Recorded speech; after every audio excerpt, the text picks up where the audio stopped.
श्री गजानन जय गजानन स्वामी गजानन स्वामी श्री गजानन जय गजानन स्वामी गजानन स्वामी श्री गजानन जय गजानन स्वामी गजानन स्वामी श्री गजानन जय गजानन स्वामी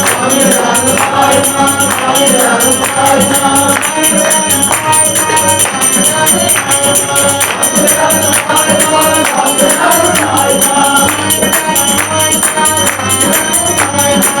गजानन स्वामी स्वामी गजानन स्वामी गजानन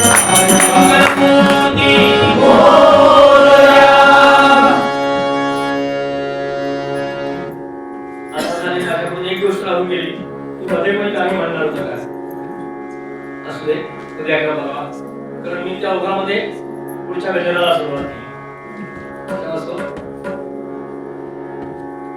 नाम जप आपण घेतलं मगाशी मी म्हटलं तसं निरूपणाच्या सगळ्या गोष्टी लागू आहेत त्या नामाला लागू आहेत ते घेताना पण तत्परतेने तन्मयतेने आवडीने आत्मीयतेने घ्या आता इथे जे नाम घेतलं आज हाच गजर का केला लक्षात घ्या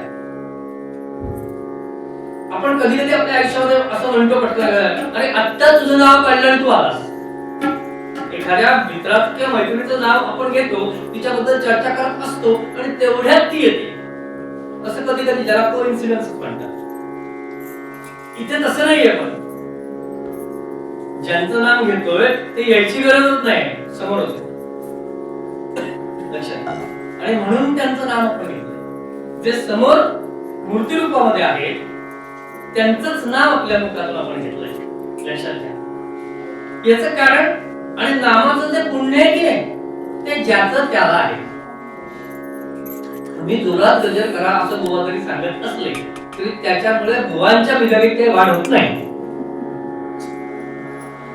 कारण नामाचं पुण्य आहे ज्याचं त्याचं आहे ते बुवाच भेटते बुवा जे वगैरे ते बुवाच आहे पण तुम्ही घेता त्याला तुमचं आहे लक्षात आणि म्हणून गजर करताना तो गरजेल असाच करायचा तुम्ही खरंच चांगलेच श्रोते आहात याबद्दल माझ्या मनामध्ये शंका कुशंका नाही असू दे आता कथेकडे बोलूया तरी बाणे खूण काही एक निरूपणामध्ये काहीतरी कोणतरी ऐकतं आणि एखादी खूण मनामध्ये पक्की भिमते आणि त्यामुळे काय होतं आज पहिला दिवस मंगलमूर्तीचा उत्सव आहे तेव्हा मंगलमूर्तीचीच कथा होते काय आहे यावर्षी वरुण राजाने फार कृपा केली आपल्यावर 13 जूनला सुरू व्हायच्या ऐवजी 13 मेला सुरू झाला आणि अगदी कार्तिकीत विठ्ठलाला स्नान घालेपर्यंत थांबला बघा इतका काळ तरी पाऊस याच्या आधी पडला होता त्यामुळे पंचायत अशी झाली ऑक्टोबर महिन्यात फिरायला येणाऱ्या लोकांची पंचायत झाली पर्यटकांची पाऊस ना हो जायचं ठरवलं पण पाऊस कॅन्सल केला बे अर्थात कॅन्सल ते नंतर मॅनेज करतात आत्ताचे लोक पर्यटनाला जातात पर्यटक म्हणून पूर्वीचे लोक पण जायचे फक्त ते फिरायला जायचे आत्ताचे लोक फिरायला जातात पूर्वीचे लोक तीर्थयात्रेला जायचे फरक एवढाच कुठे कुठे जायचे तीर्थयात्राला 12 ज्योतिर्लिंग 3.5 शक्तीपीठ 11 मारुती अष्टविनायक काशी नर्मदा परिक्रमा गिरनार गाणगापूर अशी वेगवेगळी ठिकाणी तीर्थक्षेत्राच्या ठिकाणी जायचे लोक मग माझ्या मनात आलं माझ्यावर प्रेम करणारे असेच होते किती प्रेम असावं बुवावर त्याला पण कुठेतरी फिरायला न्यावं असं माझ्या मनात आलं कशाला की नाही की मगाशी फोन करून विद्यार्थ्यांनी मला सांगितलं की बुवा खूप वारा सुटलाय दरवाजातून वारा येतो तेव्हा बरी झप्पा घातला आज भेटत आली हे बुवावरचं प्रेम आहे लक्षात घ्या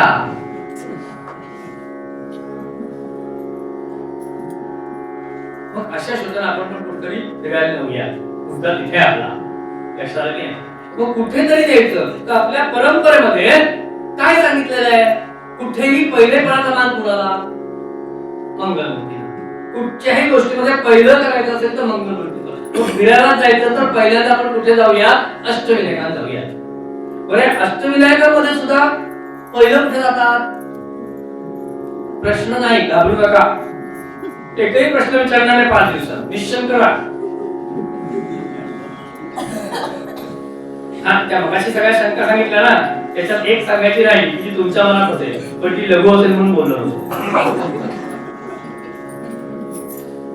पहिलं कुठे जातात? आपला विषय तिथे आहे. पहिलं मोरगावला जातात. अष्टविनायकामध्ये पहिलेपणाचा मान आहे ना, तो मोरगावला आहे. आपण पण सगळ्यांनी मनाने कथेतून मोरगावला जाऊया. पहिलेपणाचा मान मोरगावला आहे. याचं अजून काही गोष्टी लक्षात घ्या. मुळात मोरगाव हे स्थान जे आहे की नाही, ते कऱ्हा नदीच्या काठी आहे. कऱ्हा नदीच्या उगमाची कथा आहे.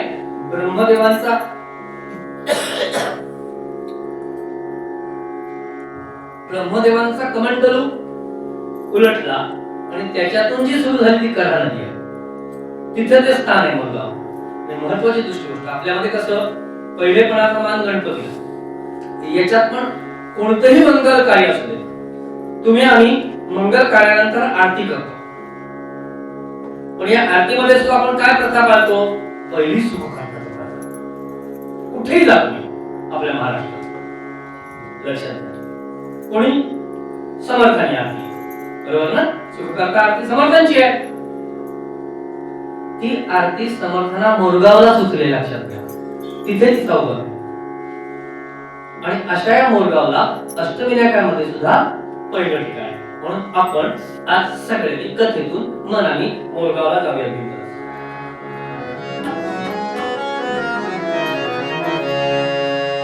श्री मयुरेश क्षेत्री जन्मली, श्री मयुरेश क्षेत्री जन्मली, क्षत्रिय वंशा माझी, क्षत्रिय वंशा माझी.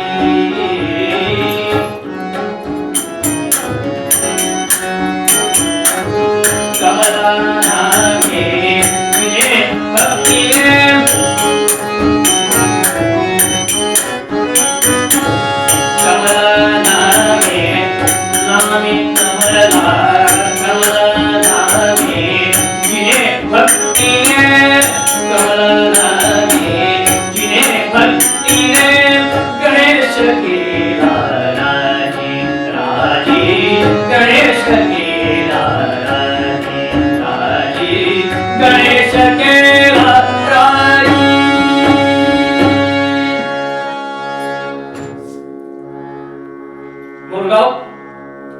या ठिकाणी एक क्षत्रिय माणूस होता.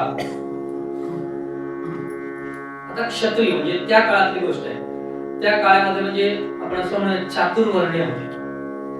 चातुर्वर्ण, ब्राह्मण, क्षत्रिय, वैश्य, शूद्र, असं त्या काळातली व्यवस्था होती. वर्ण व्यवस्था होती त्या काळात.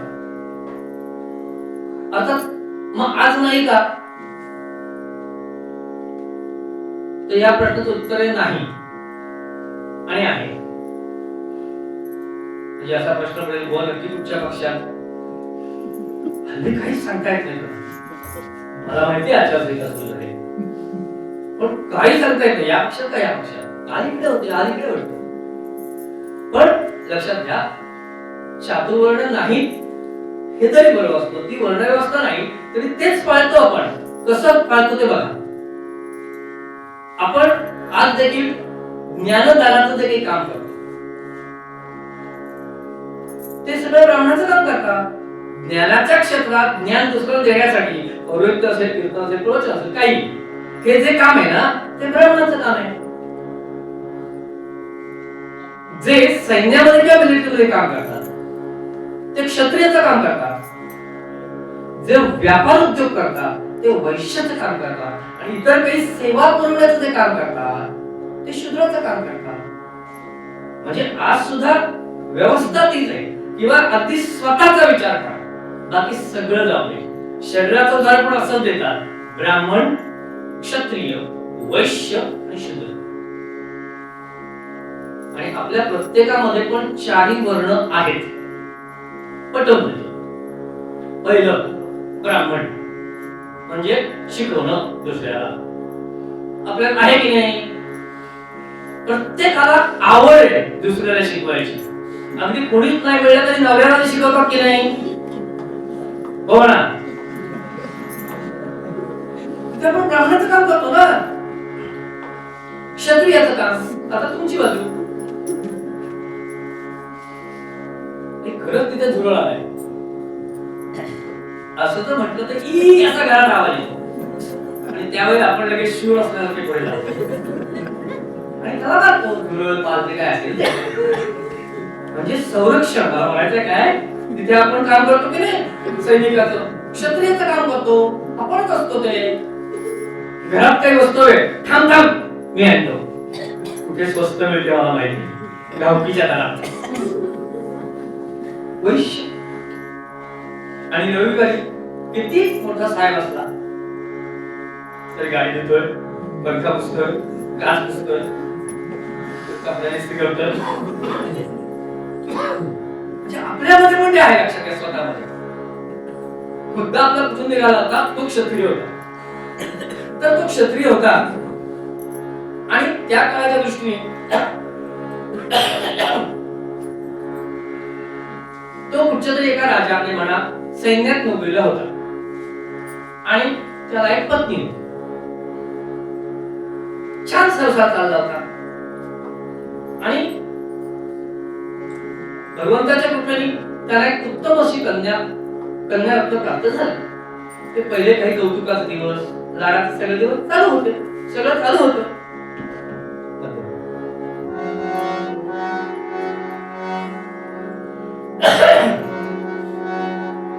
आणि ह्या मुलीचं नाव ती जन्माल्यानंतर लक्षात घ्या ती कशी होती. तर तिचं मुख म्हणजे तोंड आणि नेत्र हे दोन्ही कमळासारखे होते आणि म्हणून तिचं नाव त्या दोघांनी कमला असं ठरवलं. उगाच नाही, पूर्वीचे लोक नाव ठेवताना विचार करायचे, नाहीतर नाव गंगाधर आणि प्यायला पाणी नाही वाढगावर अशी अवस्था नाही. खरंच कमलासारखी होती हो, मुख पण कमलासारखं आणि नेत्र पण कमलासारखे होते, म्हणून तिचं नाव कमला ठेवलं. आणि दिवसेदिवस ती वाढायला लागली.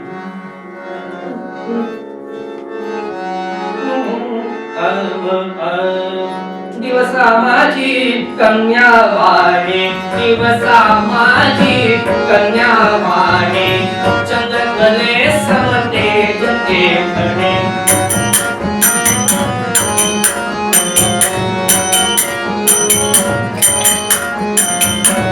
दिवसा माझी कन्या वाणे, चंद्रकले समते जते म्हणे.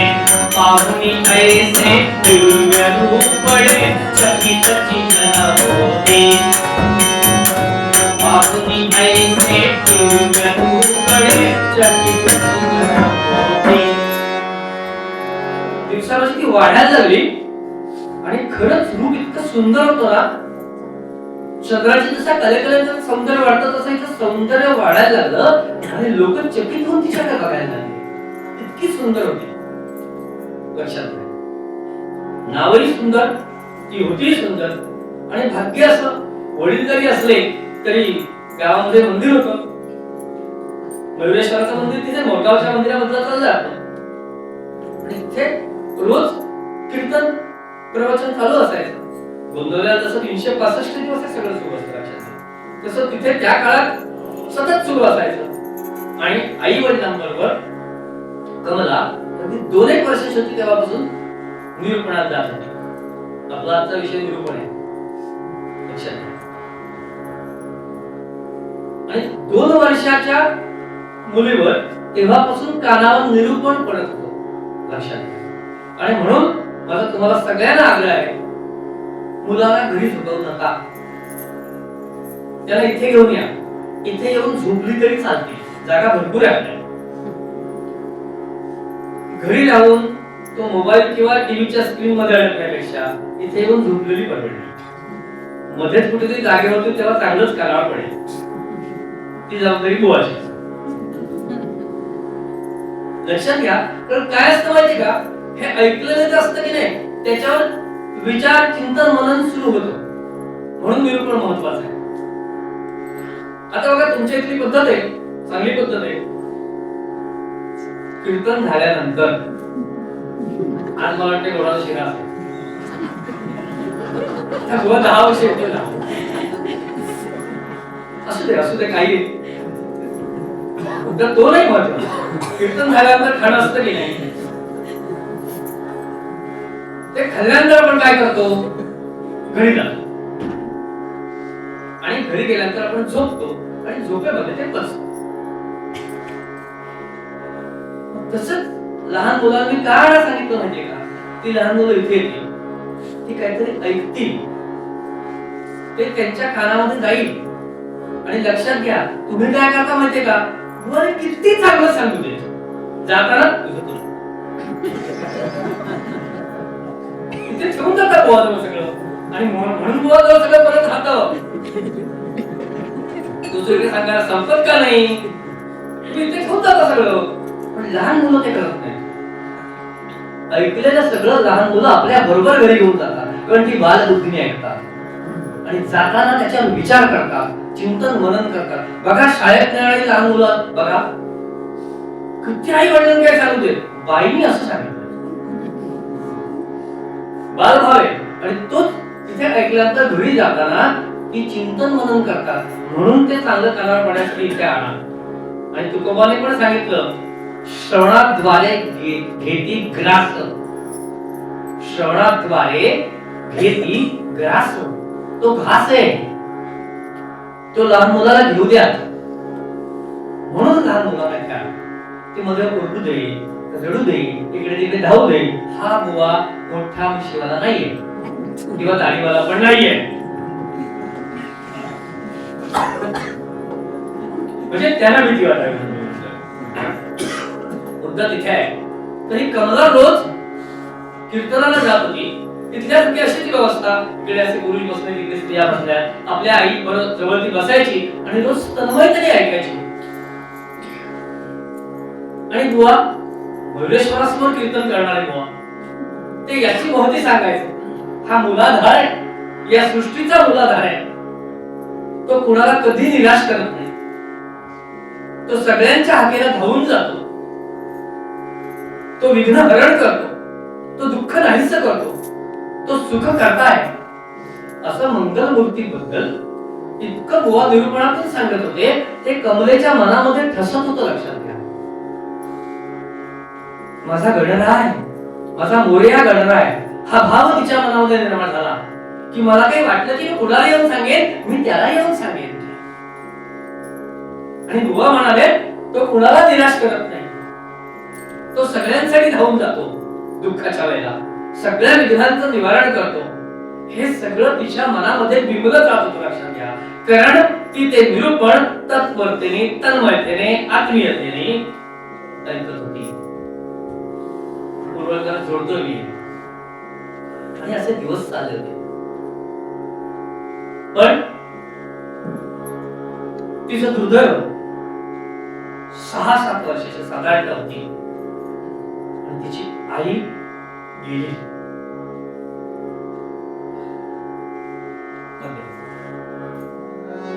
लक्षात घ्या, आई गेली हो.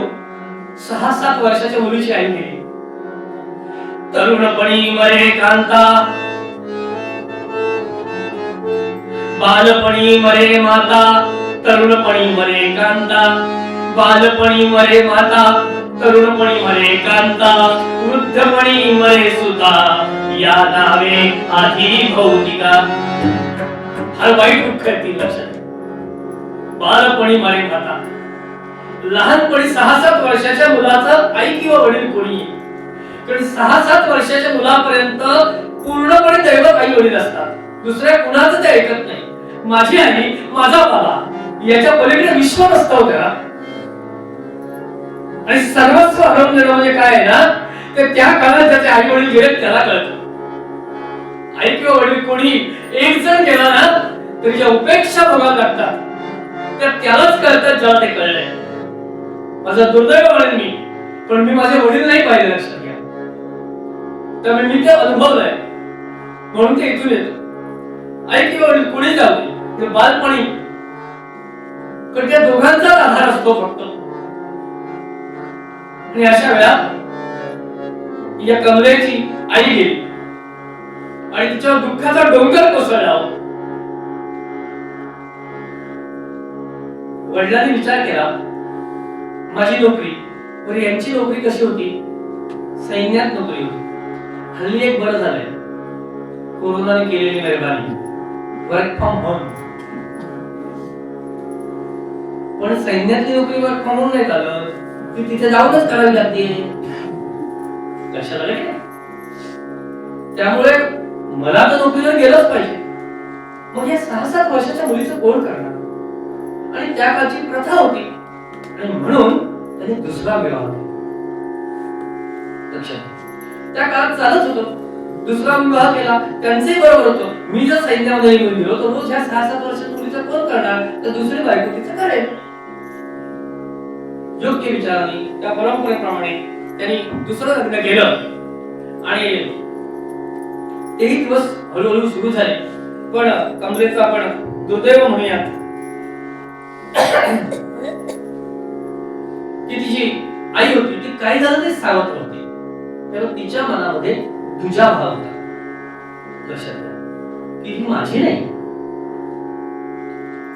आणि उद्या मला मुलं झाल्यानंतर तो जास्त वाढतो भाव. त्यामुळे तिच्या मनामध्ये जो सापत्न भाव होता, त्यामुळे तिने कमलेचा छळ करायला सुरुवात केली. 6-7 वर्षाच्या मुलीचा ती छळ करत होती, पण वडील तिचे नव्हते. लक्षात घ्या, त्याचा फायदा घेत नाही.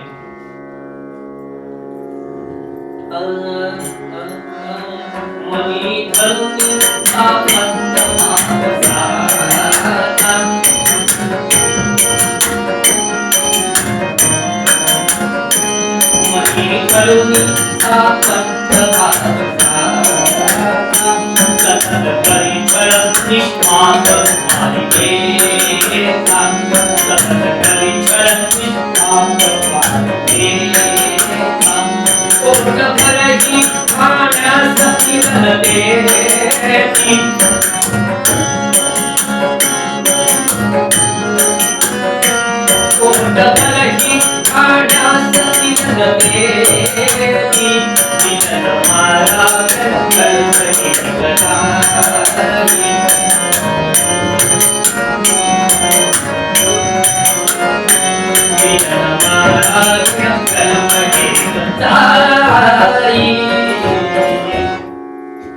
आई इतका छळ करायला लागली, तिला मारायला लागली, धुणी भांडी सगळंच काम तिच्यावर.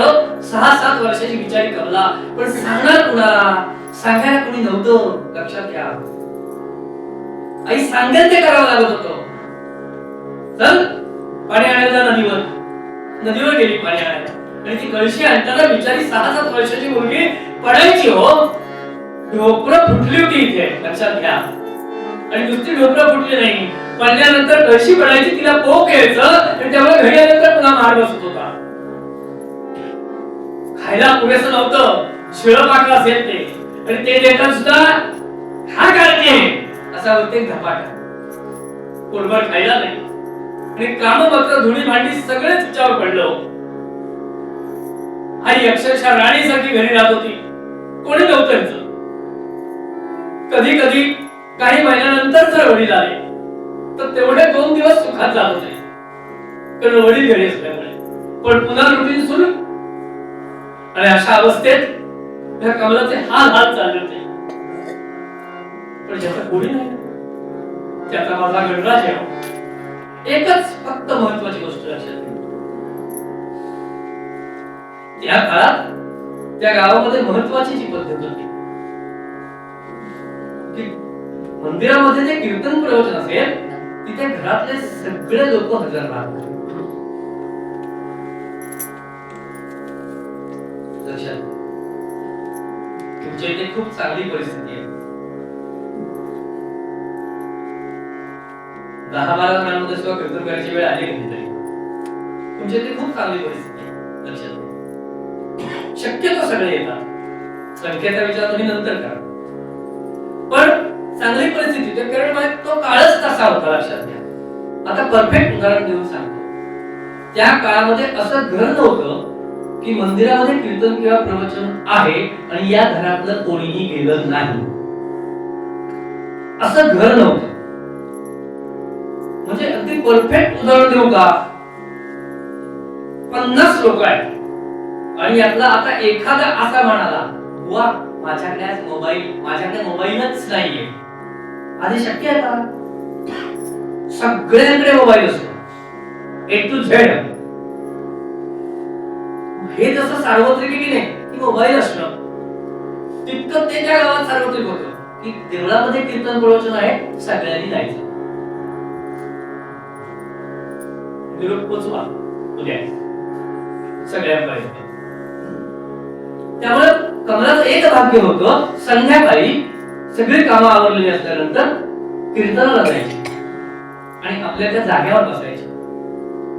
आणि अजून काय भाग्य होतं सांगू, कीर्तन संपल्यानंतर तिथे प्रसाद वाटला जायचा. अशा भूतासाठी बघायची हो की कधी हे सगळं संपेल आणि तो पेढा मला मिळेल. आपण पोटभर जेवून येतो, त्यामुळे प्रसादाच्या मिळणाऱ्या एका पेढ्याचं आपल्याला मूल्य कळत नाही. उपाशी राहिलेल्या माणसाला त्या प्रसादाची किती किंमत आहे ना, ती उपाशी राहिल्याशिवाय कळत नाही. आंधळ्याला काय वेदना आहेत ना, त्या कळायला पाहिजे असेल तर 10 मिनिटं फक्त डोळे बांधून आपल्या घरात वावरून बघा, मग आंधळ्याचं दुःख कळेल. तसं त्या कमरेला व्हायचं, कीर्तन झाल्यावर मला प्रसाद मिळेल, पोटाला आधार. लक्षात घ्या. आणि तिचं भाग्य की निरूपण तिच्या कानावर पडत होतं, त्याच्यातून सतत मंगलमूर्ती संकटात धावून येतात.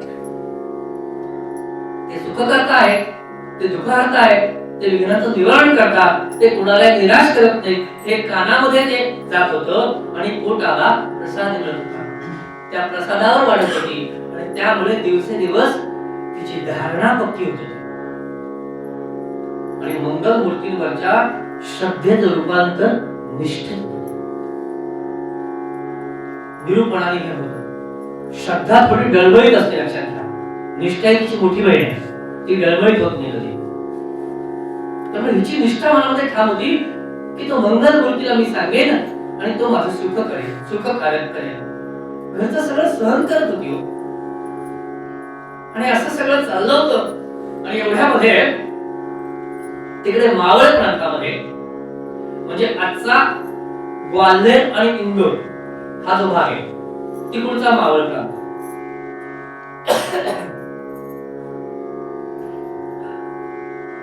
तिथे एक राजा होता, अतिशय चांगला राजा होता, राणीही चांगली होती, सगळं चांगलं होतं. परंतु त्या राजाला आणि राणीला पुत्र किंवा कन्या कोणीच नाही. आणि राजा राणीचा असा विचार, एवढं चांगलं राज्य, पण पराक्रम, सगळं चांगलं आहे, प्रजा चांगली आहे, सगळं चांगलं आहे, पण प्रजेला वारस नाही, राजाला वारस नाही, मग कोणीतरी असलं पाहिजे. म्हणून त्यांच्या सद्गुरूंकडे ते गेले आणि त्यांनी सद्गुरूंना विचारलं की काय करू. सद्गुरूंनी सांगितलं की तप कर राजा, तू तप केलंस तर भगवंताकडे तुझी पोत वाढेल. आणि कुणाचं करशील? सगळ्यात सोपं काय माहितीये का, मुळा सदाशिव पावतो रतानसी. जास्तीत जास्त तप त्यांची झाली म्हणून बघा, पटकन प्रसन्न होतो. म्हणून मागे घोळा लागलाय. घोळाला विचारा, कुणीतरी माझं नाव घेतलं म्हटलं तर मला जायला पाहिजे, ही भावना त्याच्या मनामध्ये आहे.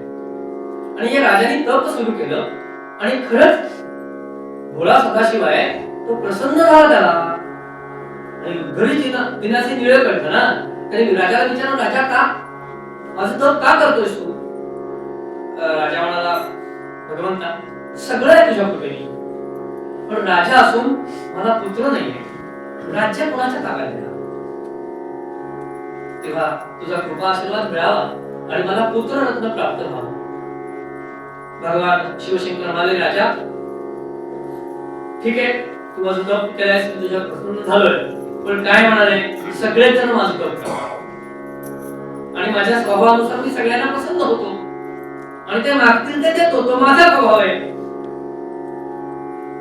आणि खूप जणांनी हे मागितल्यामुळे माझ्याकडचा स्टॉक व्हायला संपतो. पुत्रांचा 2च शिल्लक आहेत म्हणाला. एक आहे तो भरपूर जगेल पण बावळट आहे, आणि दुसरा आहे हुशार आहे, बुद्धिमान आहे, पण तो कमी जगेल. 15 वर्ष. म्हणजे अगदी मार्केटची कथा आहे ना, सेम. तिथे पण तेच होते, फक्त मागणारे वेगळे होते. तिथे राजा आहे. राजाने विचार केला, मी राजा आहे, कितीही जगणारा पण बावळट पुत्र काय कामाचा? राज्य ताब्यात द्यायचं आहे. राज्य ताब्यात द्यायला कुवत असावी लागते. आता माझा मुलगा आहे, त्याला पंतप्रधान नाही, राजा करा. त्याची कुवत आहे का बघा. आमच्यातली पद्धत कशी आहे, कुवत आहे तर आम्ही राजा करतो. राजाने तो विचार केला, ज्याच्या ताब्यात तिथे राज्य द्यायचं आहे तो बुद्धिमान असला पाहिजे, हा बावळट काय कामाचा. तेव्हा त्याने दुसरा ऑप्शन लॉक केला जाय म्हणाला, तो 15 वर्षात जगणार आहे ना, पण बुद्धिमान आणि हुशार आहे, तो मला द्या. राजाने असा विचार केला, राजा हुशार होता. आज 15 वर्षाची सोय झाली, राजपुत्र मिळाला. आता तप केला तर मिळाला की नाही, पुन्हा तप करू. आणि हल्ली ते काय माहिती की नाही, रिचार्ज वाढवून घेणं.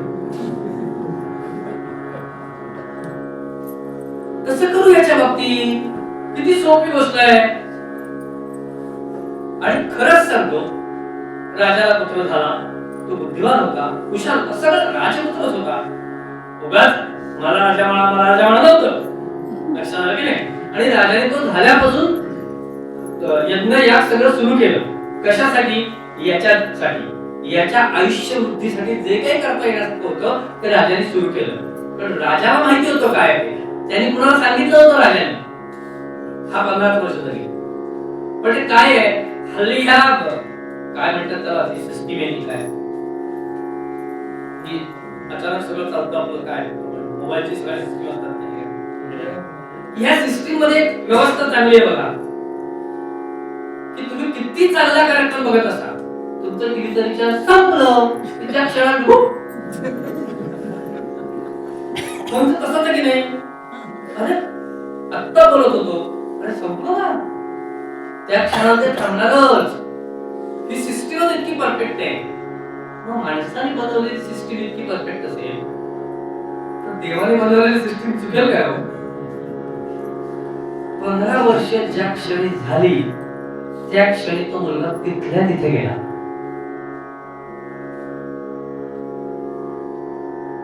राजाला माहिती होतं, पण राणीला माहिती नव्हतं. सगळी प्रजा दुःखामध्ये बुडाली हो.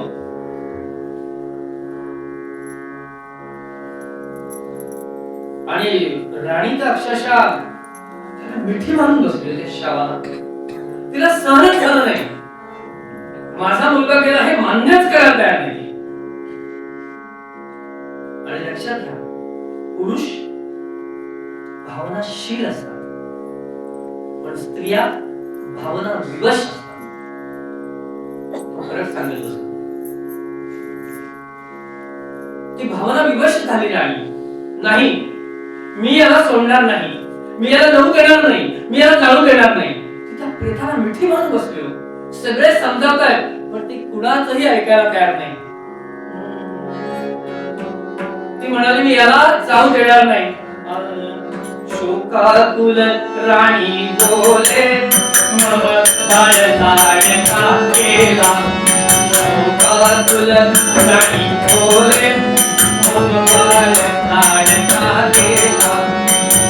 सागरी मोहक होते पाहुनी दयाचा लीला.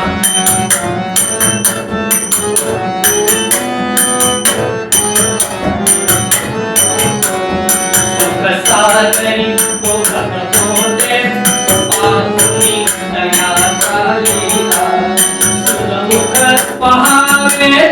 मगना तू अवलोकन कर. ही सार्वत्रिक स्त्रियांची इच्छा आहे. मला मुलगा झाला पाहिजे, त्याचं लग्न झालं पाहिजे, सुनेला मला बघायचे आणि मग नातू पण पाहायचा आहे. सुनमुख पहावे नयनी मगना तू अवलोकनी.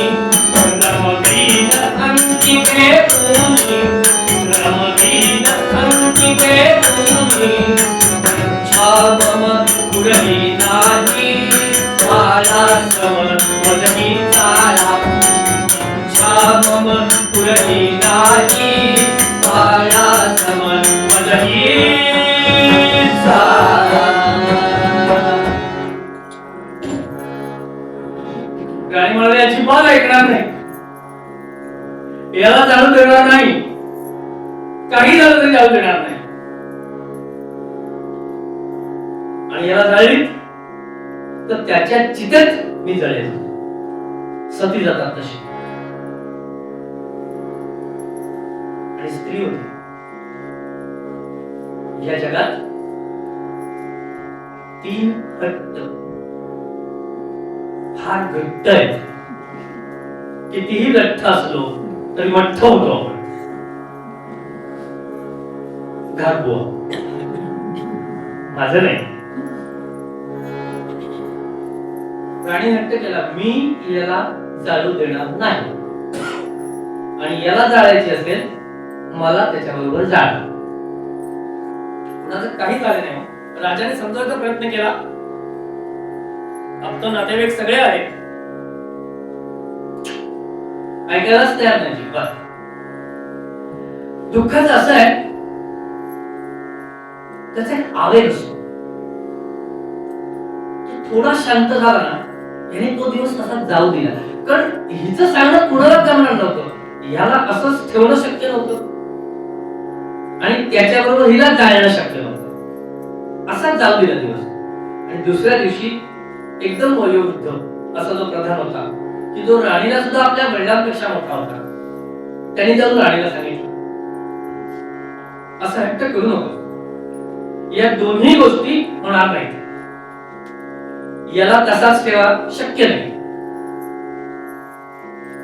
आणि याच्याबरोबर तुला जाळा हे सुद्धा शक्य नाही.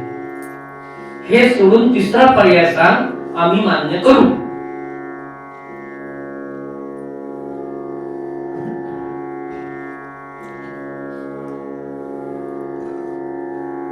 कन्या शोधून याना याचा विवाह त्याच्या जवळी लावा. राणीने सांगितलं, मला सुन्मुख पाहायचंय, मला विवाह सोहळा पाहायचाय माझ्या मुलाचा. मुलगी शोधून आणा आणि याचा तिच्याशी विवाह लावा. ही माझी तिसरी आहे. प्रधान म्हणाले, तिसरा ऑप्शन आम्ही मान्य करू सांगितलं. पहिल्या 2 पेक्षा हे परवडेल. आणि राजाने सगळीकडे आज्ञा, राजा आहे राजहट्ट, सगळ्यांना सांगितलं जा सगळीकडे, पुढे अशी मुलगी मिळते का बघा. शवाशी लग्न करायचंय बरं. आणि राजाने सगळीकडे लोक पाठवले. त्यातले काही लोक इथे आले, मोरगावला आले. आणि आल्याला गावामध्ये ते प्रत्येक गावात दंडी देत होते. आता दंडी ते काय देत होते, आमचा राजपुत्र फार आजारी आहे, खूप आजारी आहे, त्याच्याशी लग्न करायला जी मुलगी तयार होईल तिच्या आई वडिलांना ते मागतील तेवढी धन दौलत आम्ही देऊ. डायरेक्ट बेलायचं सांगत नव्हते. लक्षात ती बरोबर पॉलिसी होती बघा. ते कसं आधी जाहिराती, आकर्षक जाहिराती, मग जाहिरातीला बोलून गिराईक आलं, त्याला जाहिरात पडल्या की अप्लाय टर्म अँड कंडिशन. तसं यांनी ठरवलं ही जाहिरात ऐकून जे लोक जवळ येतील, जे थोडा इंटरेस्ट दाखवतील, त्यांना हळूहळू हळूहळू सांगायचं. आणि दुर्दैवाने कमलेच्या या सावत्र आईने ही दौंडी ऐकली आणि तिने विचार केला, तिचे वडील इथे नाहीत, ही माझी सावत्र मुलगी, हिला जर मी त्या राजपुत्राशी लग्न करायला दिली तर मला धनदौलत मिळणार आहे. हिच्यावर प्रेम नव्हतं पण धनदौलतीवर प्रेम होतं म्हणून ही आली. परत एकदा दौंडी द्या, याने दौंडी दिली, तिने ऐकली, वा छान. ती त्या प्रधानांजवळ गेली. आता प्रधानांच्या जवळ गेल्यानंतर प्रधान थोडे सावध झाले, हुशार होते ते. त्यांनी सांगितलं नाही काय आहे, आम्ही दौंडी अशी दिली आहे की राजपुत्र फार आजारी आहे, पण आम्ही तिथून निघालो तेव्हा ते अत्यंत सिरियस कंडिशनला होते. तेव्हाची ही दौंडी आहे, कदाचित आतापर्यंत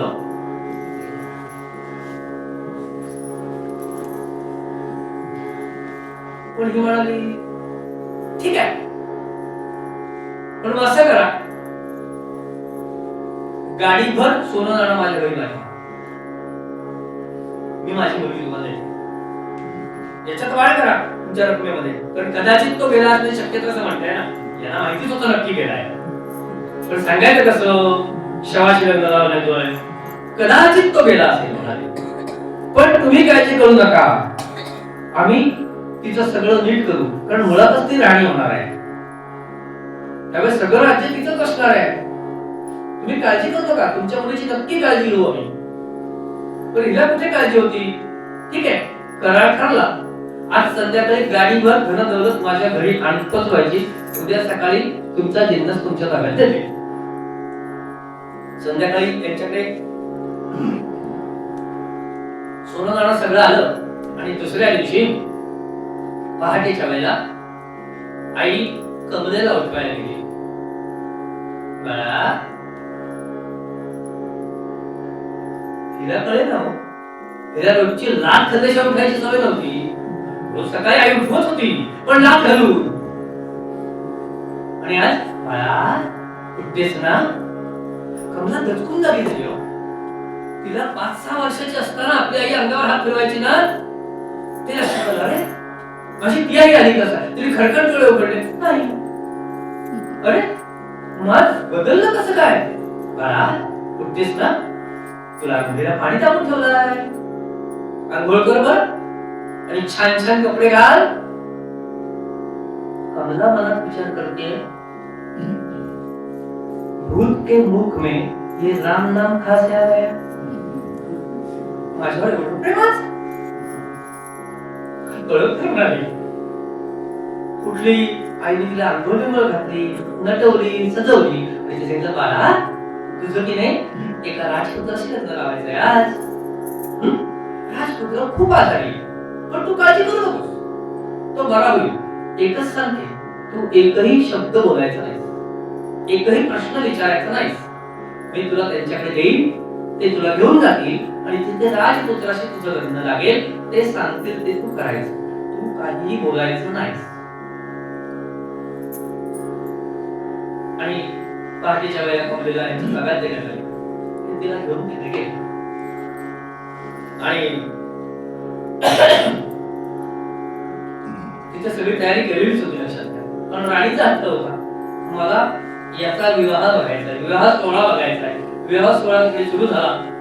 याच्या प्रेता उभी करण्यात आली, सजवून व्यवस्थित माळा गळ्या अशा करून याच्यावरती असतात, त्यामुळे चेहरा दिसत नव्हता. तिला पलीकडे उभी करण्यात आली. दुसऱ्या कुणाच्या तरी हाताने मागून असे हात, ते बावलं असतं की नाही, असं मागून तसे असे हात करून तिच्या गळ्यात हार घालण्यात आला. ही खाली मान बोलत उभी होती, तिला काय माहिती कोणी घातला. तिला सांगण्यात आलं, तू हात त्याच्या गळ्यात घाल, आणि तिच्या हाताकडून त्याच्या गळ्यात हार घालण्यात आला. झालं. राणीची पहिली अट संपली, विवाह सोहळा बघायचा. दुसरी अट, सुनमुख पाहावे नाही. आणि ती कमला त्या राणीकडे गेली आणि राणीने या कमलेला बघितली हो, आणि खरंच कमला होती. रतिसम पाहुणी बाळ, त्या मुलीचा तो निष्पाप चेहरा, तो प्रांजळपणा बघितला राणीने, आणि राणी हल्ली हो. काय केलं या इतक्या सुंदर कलिकेचं माझ्या मुलाच्या शवाशी लग्न लावलं. राणीच्या लक्षात आलं, ती कमला तिला नमस्कार करते, तिने कमलेला घेऊन मिठी मारली राणी. ती परत सासरे म्हणून राजाकडे निघाली नमस्कार करायला. तर राजा रडतोय. कमलेला कळे ना माझं लग्न यांच्या मुलाशी लागलं आणि दोघं रडतात का. राजाने पण हिचं चेहरा बघितला आणि राजा राणीने एकमेकांकडे बघितलं आणि त्यांना आपली चूक कळली. हो अरे अरे अरे काय घडलं आमच्यात. आणि लक्षात घ्या सून असून त्या कमलेच्या पायाशी दोघांना वाचली. आम्हाला माफ कर, आमची चूक झाली. कमलेला कळे ना नक्की काय झालंय. कमला म्हणते नाही मला कळलंय माझं लग्न झालंय, त्यांना खूप बरं नाहीये म्हणून त्यांना त्या आतल्या खोलीत झोपवून ठेवलंय ना. ठीक आहे, तुम्ही काही काळजी करू नका, मी त्यांची उत्तम सेवा करीन आणि माझ्या गणरायाच्या कृपेने ते निश्चितपणे होतील. निष्ठा होती. निरूपणात ऐकलं होतं की माझा गणपती सगळ्यांचं ऐकतो, तो सगळ्यांचं भलं करतो.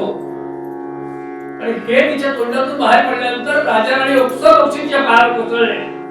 नाही रे बाळा, तो बरा आम्हाला नाही, आम्ही चुकलोय, आमच्या मृत मुलाशी तुझं लग्न लावलंय. तू सांगशील ती शिक्षा आम्ही बघू, अख्खं राज्य तुला घे, पण आम्हाला माफ कर, तुझे दास दासी बनून आम्ही राहू. या राणीच्या बोलण्याकडे आता कमलाचं लक्ष होतं. लक्षात कमला आपल्या प्रारब्धाचा विचार करत होती. अरे देवा गणराया, नित्य तुझं दर्शन घेत होते, कधी चुकवलं नाही निरूपण, प्रसाद कधी चुकवला नाही. आणि लहानपणीच माझी आई गेली, सर्वत्रही माझ्यावर लादी गेली, तरी मी हुकच केलं नाही. आणि नंतर माझं शवाशी लागलं. हेच काय तेव्हा माझा प्रारब्ध आहे. खोटं ऐकलं का रे. तू सगळ्यांसाठी धावून जातोस आणि तू विघ्नांचं हरण करतोस. मग माझ्या बाबतीतच असा भाव का. आणि लक्षात घ्या, त्या निष्पाप आणि निरागस प्रांजल भाव त्या भगवंतापर्यंत पोहोचले. आणि आपल्या पाया पडलेल्या राजा राणीला कमलेने सांगितलं, ठीक आहे मी तुम्हाला माफ करीन, पण मी सांगते तसं करा. म्हणाले बोल. लग्न झाल्यानंतर नवरा नवरीला पहिल्या दिवशी एकांतात ठेवतात. म्हणाले बोल. यांना जाळू नका, स्मशानामध्ये नेऊन ठेवा आणि अख्खी रात्र मी तिथे एकटी राहील. तुम्ही कोणी आजूबाजूला यायचं नाही, राहायचं नाही. ही माझी इच्छा पूर्ण करा.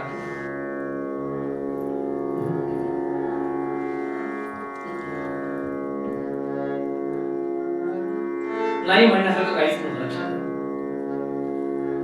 ते शव त्या स्मशानामध्ये चितेच्या बाजूला ठेवण्यात आलं. कमला तिथे जाऊन बसली. पुन्हा भगवंताकडे जाते आहे. भगवंता तू सुख करतायस. 3-4 वर्षाची होते तेव्हापासून ऐकत आले तू सुख करतायस, तू दुःख करतायस, तू विघ्नांचं हरण करतोस आणि तू कुणाला निराश करत नाहीस. हे खरं आहे का. आणि अतिशय आर्तपणे कमलेनी त्या मोळगावच्या महेश्वराला आळवायला सुरुवात केली. अरे सगळ्यांसाठी धावून जातोस ना, मग माझ्यावरती का वेळ आली, माझ्यासाठी का धावून येत नाही. धाव प्रभो सनया मयुरेशा, धाव प्रभो सनया मयुरेशा, धाव प्रभो सनया मयुरेशा.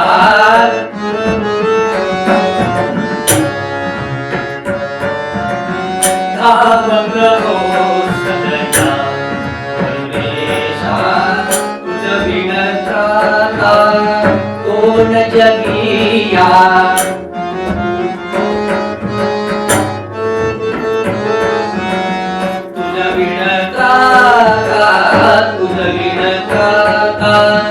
कोण परेशान तुझ बिन त्राता, कोण परेशान. धाव प्रभो सनया मयुरेशा, धाव प्रभो.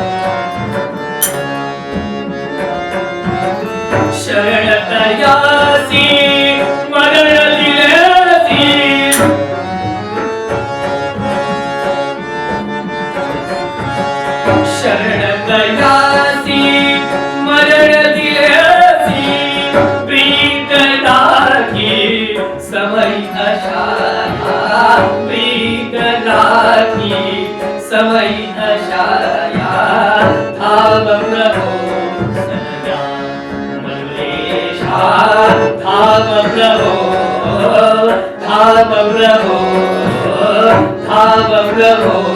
सनया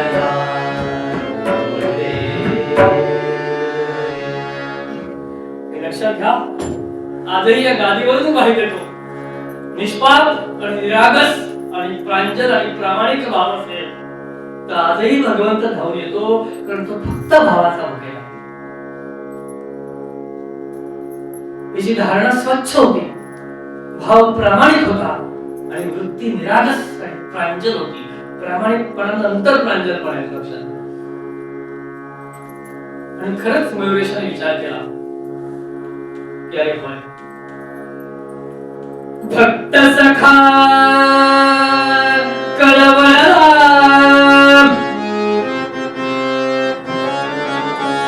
भक्त सखा कळवळला, सतीची पाहुनी तदा विपदा,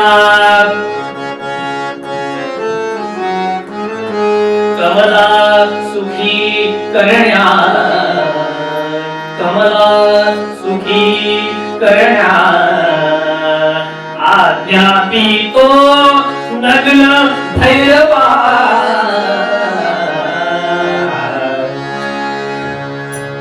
आणि कमला भगवंताला विचारते, देवा माझं दुसरं काही इच्छा नाही, पण तुझं प्रिय तुला खऱ्यात करायचं असेल तर माझ्यासाठी धावून ये आणि मला एकाच प्रश्नाचं उत्तर दे, मी सधवेची विधवा झाले की विधवेची विधवा झाले.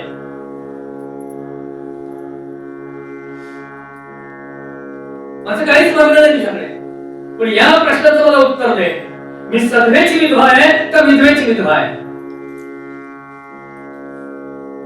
आणि लहानपणापासून तुझ्याबद्दल ऐकत आले ते सगळं खोटं कार्य होतं. त्यामुळे खरंच गणराय धावत गेले आणि तिथे लक्षात घ्या, चितेवर ठेवून अग्निदयीपर्यंत आत्मा स्मशानातल्या ज्या देवतेजवळ असतो तिला नग्न भैरव असं म्हणतात.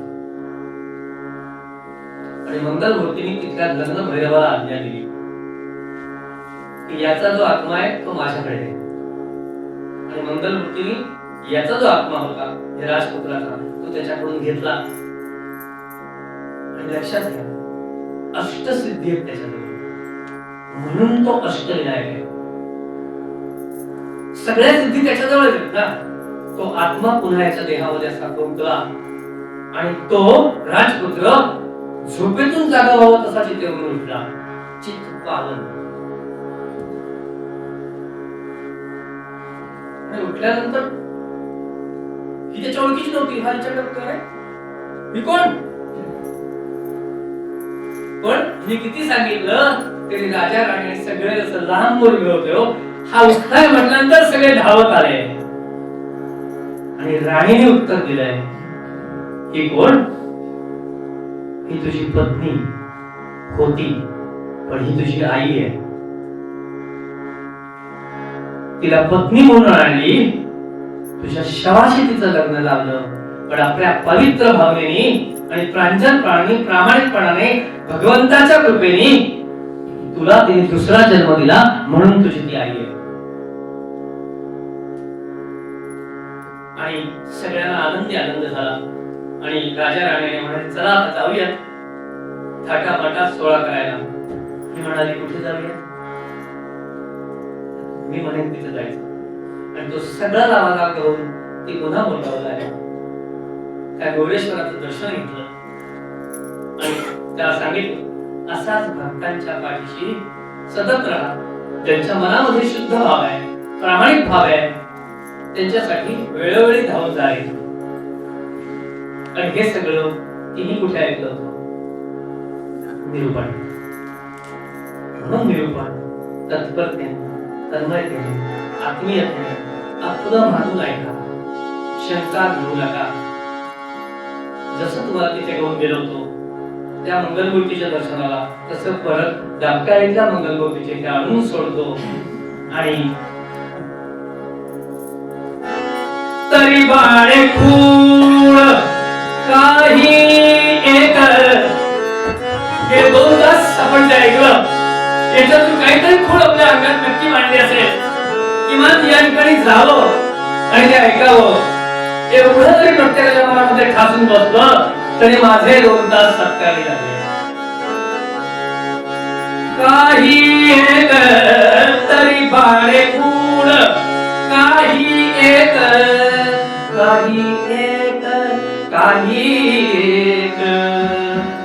केलेची करावे पुन्हा निरूपण केलेची करावे पुन्हा निरूपण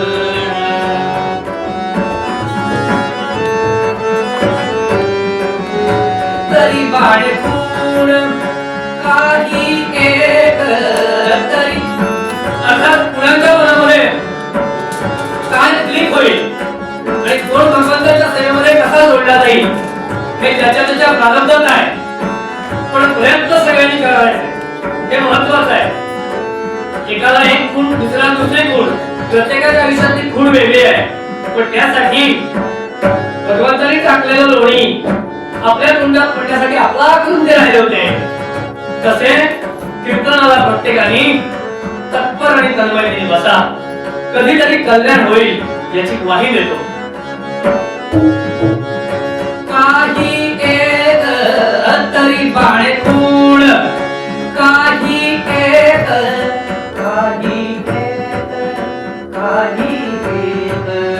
केलेची करावे पुन्हा निरूपण केलेची करावे पुन्हा निरूपण केलेची करावे केलेची करावे केलेची करावे पुन्हा निरूपण.